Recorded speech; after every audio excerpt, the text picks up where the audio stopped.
In this video, we're gonna return to EazyBI, a powerful reporting tool that is available for Jira. We're gonna focus on extracting and showing on our reports historical data. This is very important because very often we want not only to see the current state of the work and of our projects, but also we want to see how the values changed over time in the past to see whether our trend of the work is going the right direction, or maybe despite the fact that overall the progress looks okay, we're really degrading and it just goes slower and slower. So let's jump into it. This video is part of our effort to provide the best possible training around Jira, Confluence and whole Atlassian ecosystem. If you would like to support us, subscribe to the channel, reach out to us for any paid services like consultations, trainings or implementations.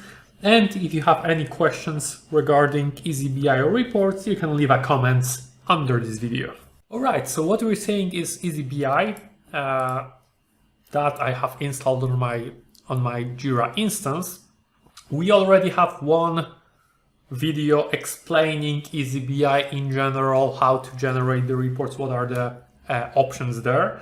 So if you haven't watched it, I encourage you to go back to it and check it there, because there are some things in this video that will carry over from the previous one. But today we'll be focusing on, as mentioned, getting the historical data. So let's start by having a look at one of the reports that are predefined in EazyBI. So something that's basically you are able to see and check without any additional effort. You do not have to configure anything. It should just be available. We are interested in historical data, so we'll be focusing on one of the reports that have historical data. In this case, we have average resolution days and trend. So let's focus on average resolution days. So basically it shows us how much time issue spends between being created and having resolution set. So you can see that my instance is kind of patchy when it comes to the data, how much data I have, but we can see that issues resolved in March basically have average resolution date of average resolution time of 165 days. If I would have issues resolved in any other month, I would have a bar over here too. So basically the information that I would have would be split over here by months. We could change it by the time criteria, but for each month we have information about this month, about the issues closed in this month. So we can actually look into, first of all, what kind of measure is used to display this information, right? So you can see that in EazyBI there is already predefined measure called average resolution days. You can use it. If this is information that is relevant for you, you can just pick it up and, again, without any additional effort, just use it like that. We can also click over here to see how this information is defined. It is a bit more technical.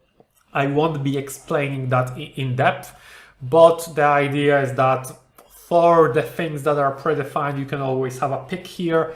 And if there is something that you will have to define by yourself, these are pretty good examples on how you can do that. So if you want to define your own report with historical data, start by checking if there is anything that is predefined that can be used as a good example. Maybe there is even something that already matches your needs, and then it would be pretty neat. Okay, but very often we have situation when there is a custom field that we have for which we want to see historical data.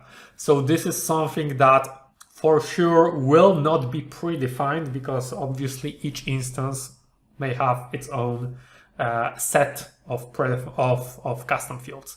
So this is not something you can expect in one of the predefined reports. So let's have an example. I created this times report. It actually doesn't show the times. It will show us the RAG status. So on each issue I have custom field called RAG status, which is basically a drop down. And what you can see over here in these reports, for each task, I have columns with years. I would like to see how RAG status changes over time, right? So I want to see whether we are going from red to yellow to green, which would be great, or even from red to yellow would be okay because we already improved the status of the task. Task could represent the project, so let's say that we improved the status of the project. Or did we went from green to yellow? In the end, both of these are yellow, but the direction of the trend is completely different. So this gives us additional information, and this might be relevant because if we are yellow on both projects, but one is improving all the time and second is deteriorating all the time, the perspective on that will be completely different. So let's have a look at this report and let's discuss how can we get the information that we want. So our report in the rows contains our issues. Of course, I've just put here all the issues, but these could be specific ones, for example, representing your business projects or your initiative capabilities or whatever is the level you want to track this information on. I have in the pages time so that I can select time periods for which I want to see this information.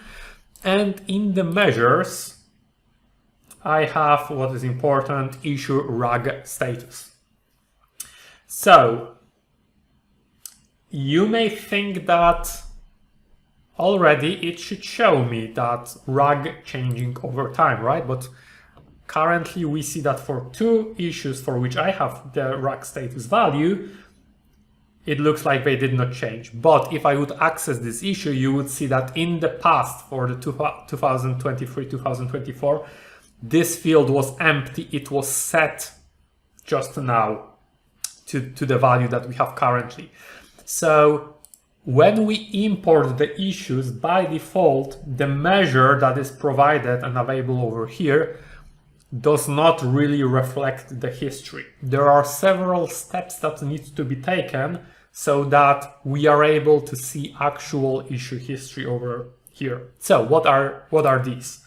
So first of all, let's have a look at how we source the data. There will be one or two things that we need to pay attention to.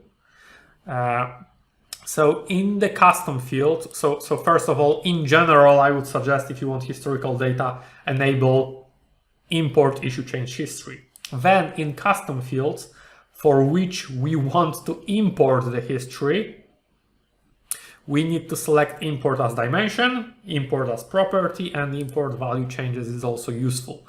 So these are the three options that we need to select. I will save that. I did that import earlier, so yeah. If that is done, we can now go to our report back and start thinking about how to display the information that we imported, because despite the fact that we did this import, the values, despite the fact that we are importing historical data, this field will still contain or display same value across all the times. So to actually get the historical information, I defined my own measure. So over here in the measures, we have a user defined section. I created new calculated measure by clicking here, define new calculated measure, RAG history. If you click that, you will be basically asked to provide code. This is MDX. It's a standard, but if you do not know that, you can either reach out to reach out to EazyBI support, or if you have problems with creation or working of that kind of measure, how to define it so that it shows what you want, you can always reach out to us. We will be happy to help. So I will show you rack history. I will not go into details, but basically it tells us, or it defines that if there is value in the history, in the period that for which the column is responsible, then it shows the value. If not, it will be basically empty. You can use this code as an example. As I said, I won't be going currently too deep into explaining this MDX code, but let's enable it. What we see now, so you can see that additional column was added. So we have issue rack status, which always have the same value, the current value, but we also have new column issue rack history. You can see that in 2023 it is empty, but in 2024 it already has value because I've set it actually today, to be honest. So it shows me the value at the end of the period that represents given column. So at the end in 2024, it basically shows me what's currently. In 2023, it would show me value at the end of this time period. Of course, we could drill down deeper to see specific quarters or months. I won't be doing that. It's just pretty easy filter. My measure shows me also values for the future. They are the same as current one.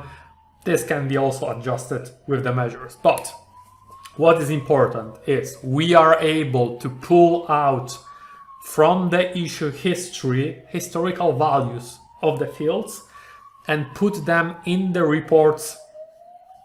Basically, the value will be displayed as it was at the end of the period that we want to see, so that we are able to track what was the changes from period to period, basically having additional information, having more context to the current value. Also, something we won't be going in today, but those fields can be formatted. So we can set so that when the change between time periods have one direction, this would be colored, for example, red, the other direction green.